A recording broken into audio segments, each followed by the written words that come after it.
Hello, hello, hello. We are restarting the inquiry. It has been such a while, Lisa and Jess, right?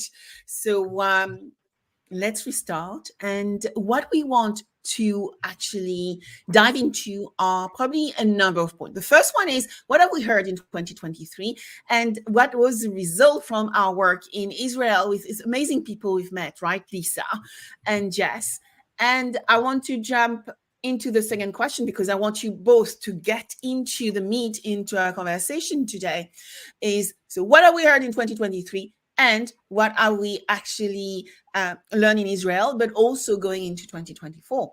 What are the themes we actually heard we want to focus as well in the new year? So starting with you, Lisa. Yeah. So first of all, excited to be resuming these. It's amazing. And I think that'll be a little bit of the theme of today, right? It's amazing if you don't take targeted action, how quickly time escapes. I was just thinking, like, it just seemed like yesterday we were in Israel at SOSA.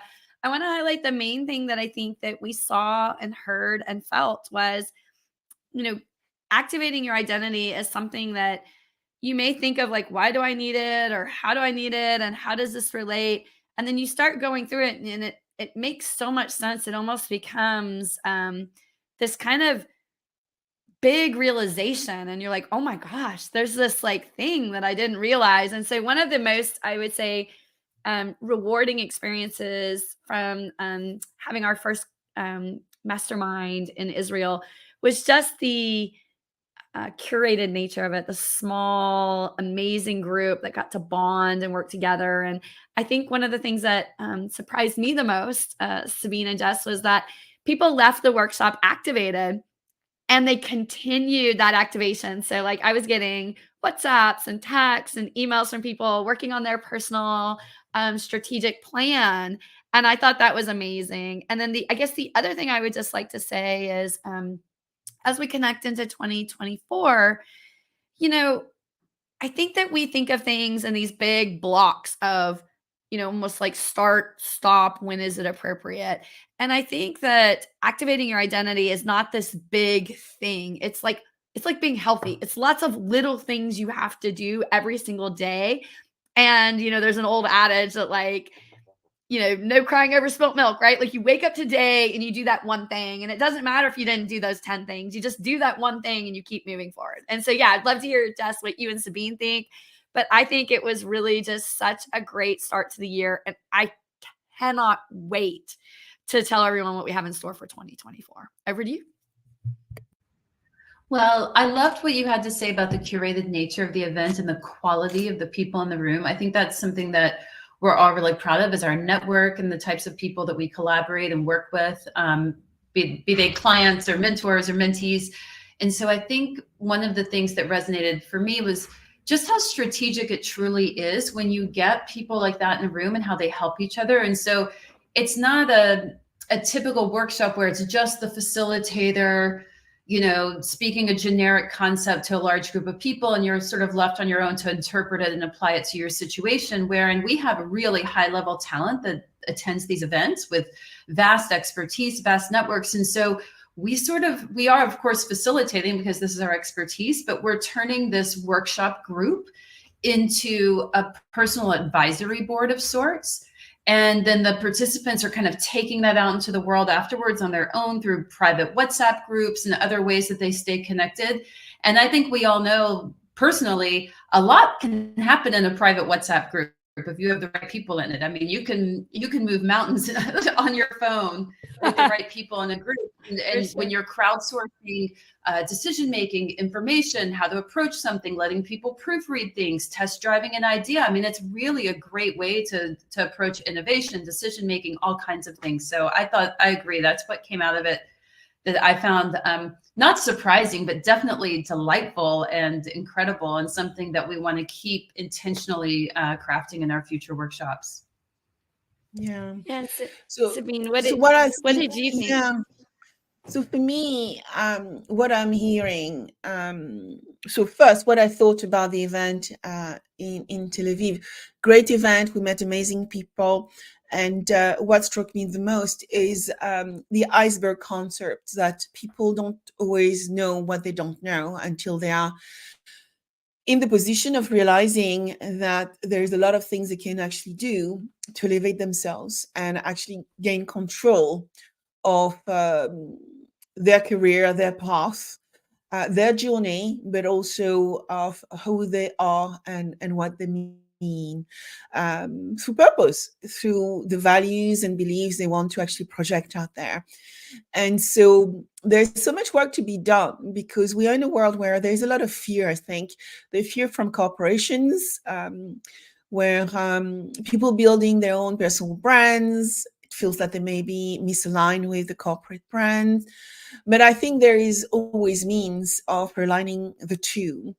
And partly for those who actually have understood how their self values are being drawn.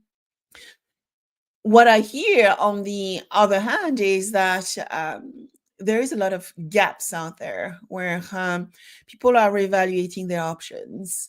And the world we are living in, I think you don't have to be fulfilled with just one option. And with digitization, I think more and more people have their jobs, the things they do every day, but they can have vocational activities, which often when you work with a corporation, you cannot earn money from something else. But some of us can do, right? We can actually build different businesses and build different brands linked to those. So what I'm hearing often is, how do I find my self-worth? And how do I find my power again to actually define who I am truly within my personal and my professional lives? And I can see that within the startup world, but also within the corporate world. So what do we see we need to focus on then in 2024, ladies?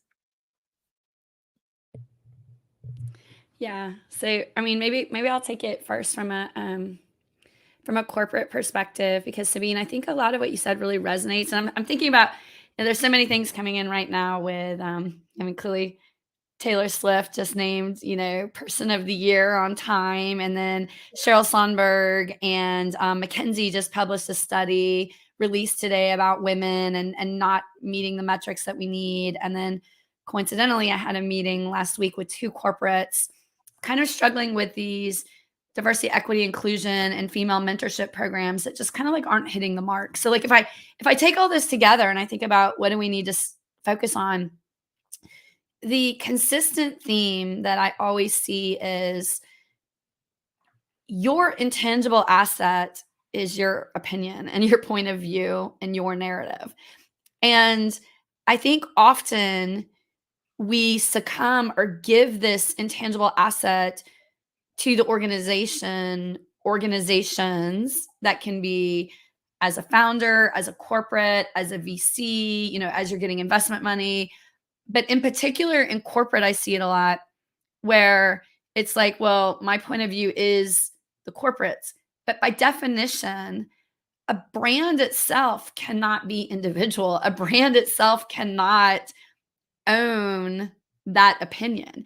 And so what a brand actually needs is lots of people kind of connected to the authenticity of what that brand wants to represent. And Sabine, you and I talk about this a lot on Instagram. I think Instagram influencers are a really good illustrative example of this, because there's not one brand. There's lots of people using those brands that you trust and come to know, and you think, oh, I align to that or whatever. So for me, what I think people need to do is really, and I mean, I implore women that I talk to, your your air pack, your parachute in life, in your corporate career is owning your intangible asset, which is your identity. That's like the only thing you actually can control and the only thing you can own. And so as you think about 2024, just like you might think about, well, you know, I'm going to choose all these new goals for the year. I think the one thing that I would say is own your intangible asset. Do not let somebody else own your intangible asset. And I'm going to kick it over to you and Jess, because I think I would go with the call to action, which is own it. And then there's the call to action, which is how do we own it? And so with that, I'm going to like interlude it over to you and Jess, Sabine, on, how do we define that in our program? Because we've been very intentional about that. And maybe just start with you, and then we'll kick it back to Sabine on like what people do as they start to think about owning their intangible asset, which is their point of view. So I think the first step in owning that is going through a process we're all very familiar with. If you've ever worked in any company of any size, you've done strategic planning, and you do it over and over again. You're never finished. You do it, you execute on the plan, you have KPIs along the way, you assess, are we on track? Do we need course correction?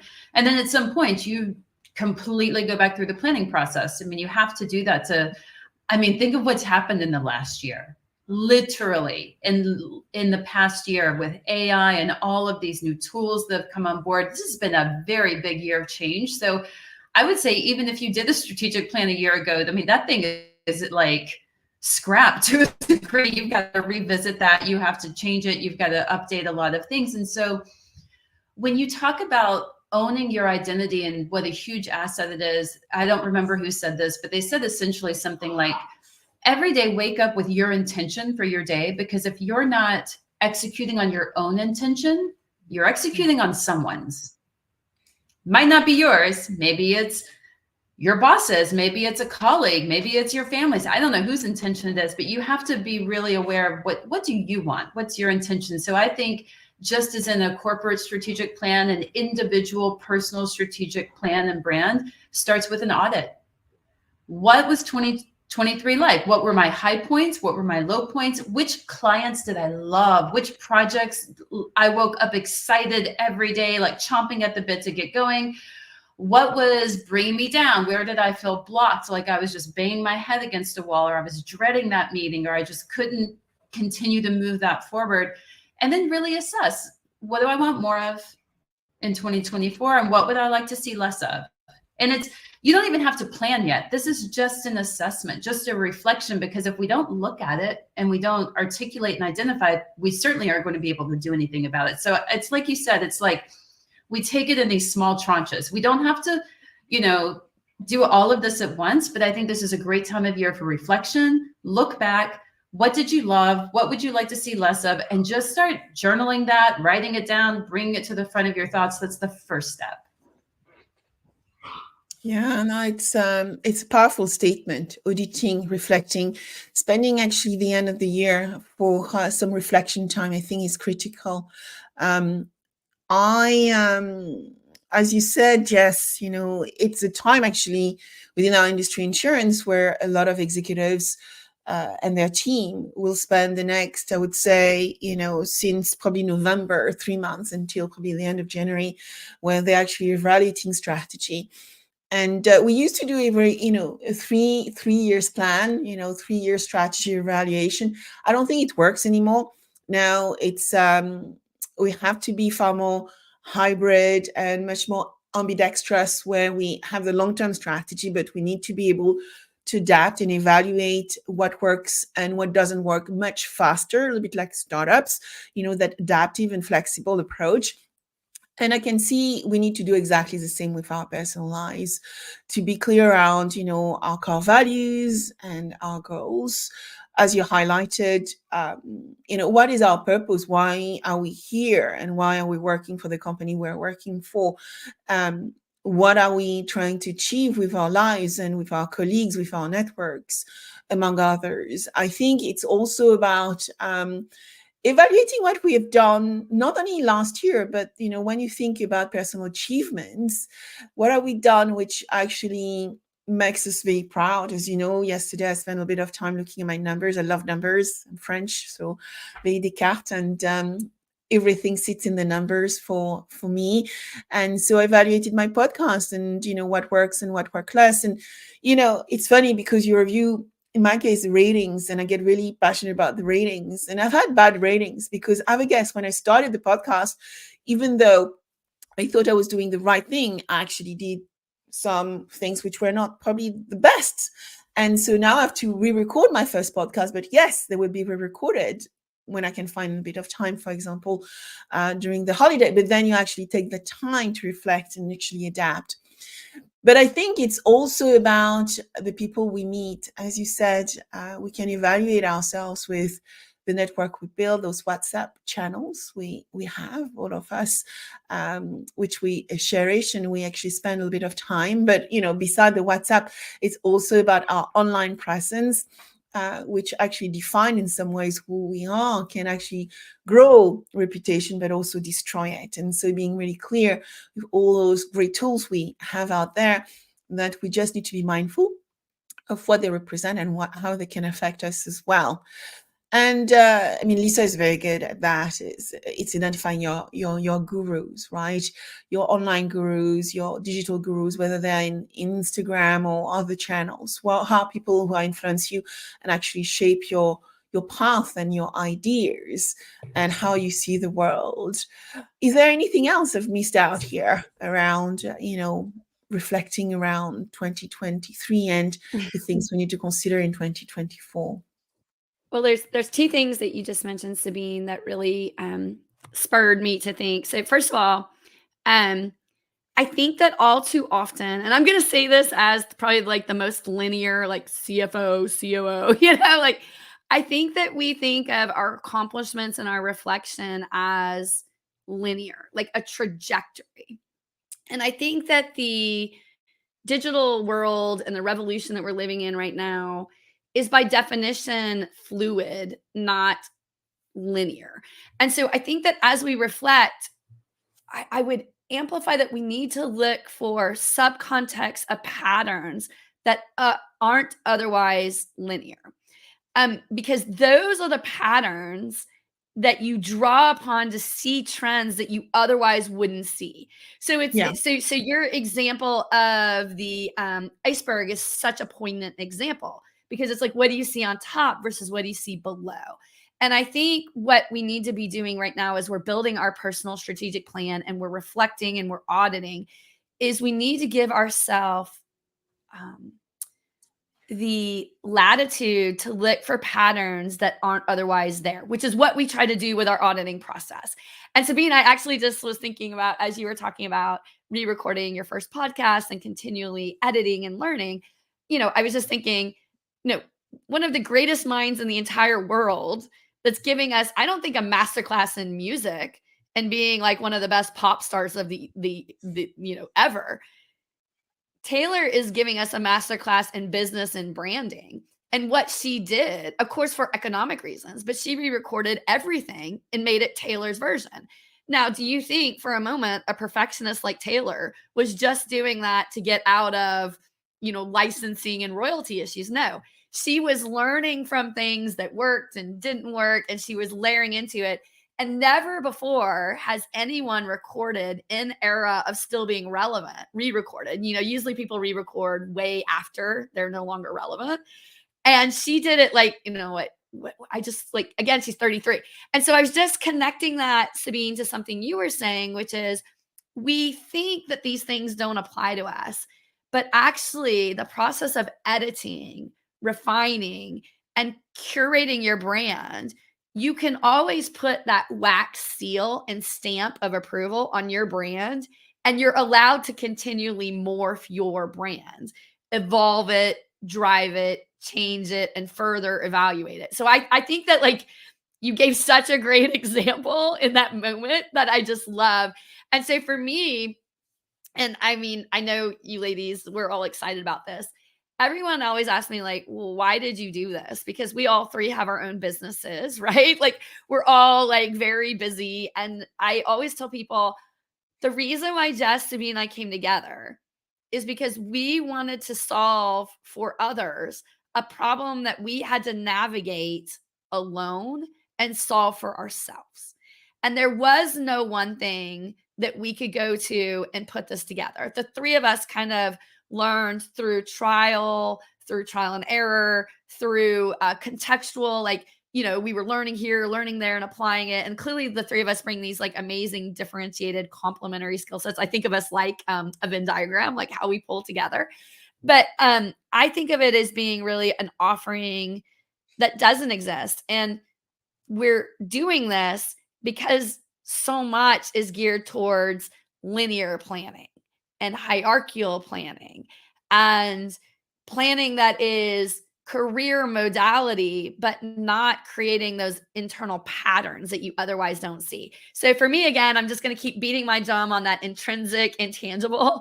It's the things that you don't see that actually light you up.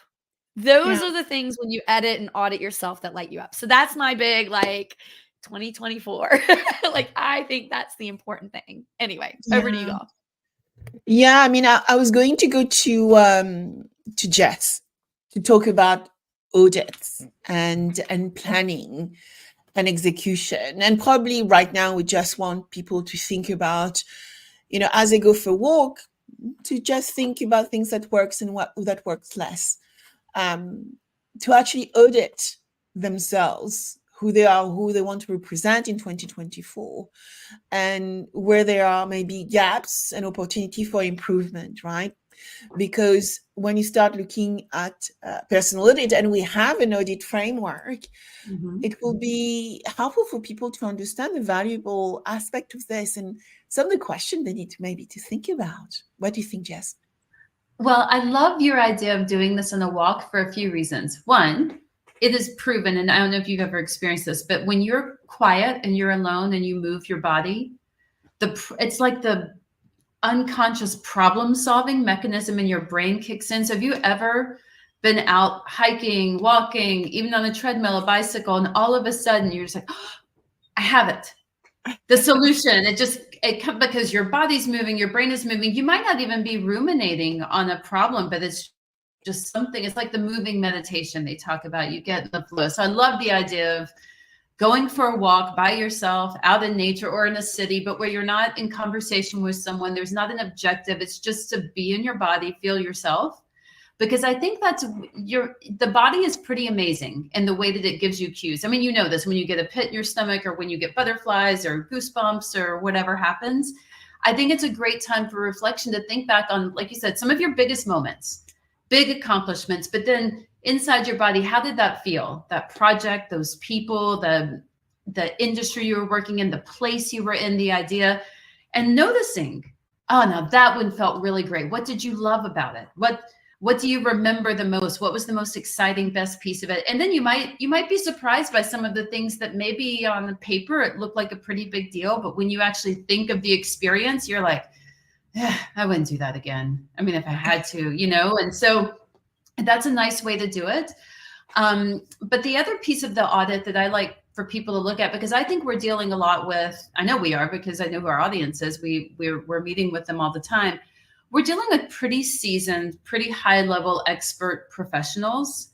And so what I want to drive home, and I can never say this enough, nothing about this process is like, well, you need to change. You're like this, but you need to be like this. Now it's time to fix yourself and change yourself. No, the audit is identifying, where am I innately strong? What are my natural gifts? Where do I shine easefully? Like when do I just step into this and it feels like play? It feels like I'm in flow. And where are my blind spots? Where is it that I repeatedly, like, this is every single time, this is the roadblock, this is the problem, this is the bottleneck.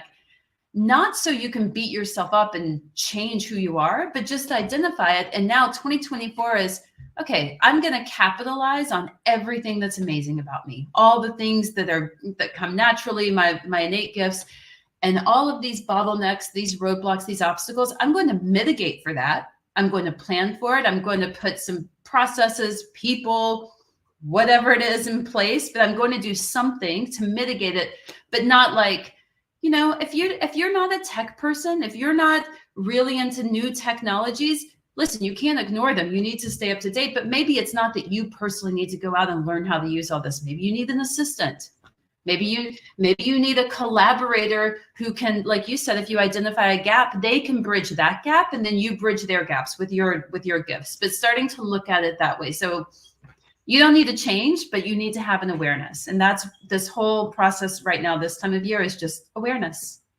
Yeah, awareness. I think awareness around strengths and areas of improvement. I don't like the word weakness. It's really about I like blind spots or opportunity. I don't like weakness either. I can guarantee everyone we deal with is very, very strong. So it wouldn't be accurate. We're strong personalities, but at the end of the day, it's like the strengths and things we can do better, right? It's about our actual heal as well, areas where we have our superpowers, the long hair, maybe for some of us. It could be something which makes us highly different. And I think it's about asking other people too, right? We are so different. And if we only look introvertly inside and do not ask others, we may actually miss opportunity around converting what we think an area of improvement into a strength, actually, because sometimes it's about reframing. So, Lisa, what are we going to do next? What are we in plan for the next sessions? Please tell us. Well, first of all, so excited. We're going to be bringing you the Enquiry, and we're going to be featuring the three of us with some amazing guests. And we are activating our authentic identity and amplifying. I say we're going to amp it up in 2024. So we're planning for everyone. We already have cities and dates on the calendar for launch. We're going to be doing in person, and we're also going to launch a virtual, absolutely like nothing you've ever taken online before, of course. So we've got lots of bespoke partners that hopefully will be guests on the Enquiry that will be bringing you some behind the scenes of why they're partnering with us and how intimate and aligned the partnership is. So we will be hitting London. We'll be hitting up Paris. We will be doing, of course, I had to get you all to the US. So we'll be hitting up New York City. And then I know we're planning another few cities. I won't give any of that away because we still have a few more logistics to nail down. And I guess what I would say is we're also going to be doing some campaigns and some takeaways. So look for us on our drops for the Enquiry live on LinkedIn.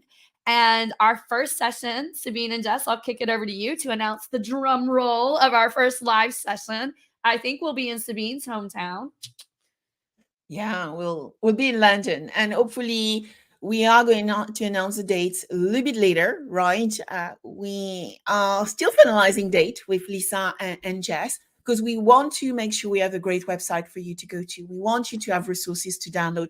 We would love for you to actually have some exercise to do, to have fun before we get into that room.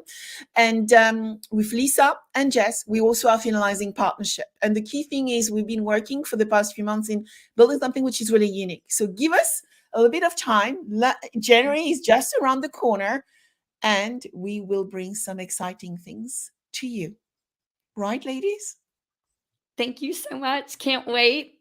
Yay.